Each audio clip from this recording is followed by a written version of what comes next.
আমি আর পাচ্ছি না। মেয়েদের এটা করতে নেই, ওটা বলতে নেই, সমাজ কি বলবে।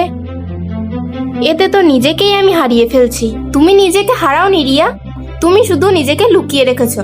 কিন্তু আমি যদি ওদের নিয়ম মেনে না চলি, সমাজ তো আমাকে মেনে নেবে না। সমাজ, যে সমাজ তোমার চোখে জল বোঝে না, শুধুমাত্র তোমার পোশাক আর ত্রুটি নিয়ে বিচার করে। কিন্তু আমি লড়বো কি করে? আমি তো খুবই সাধারণ।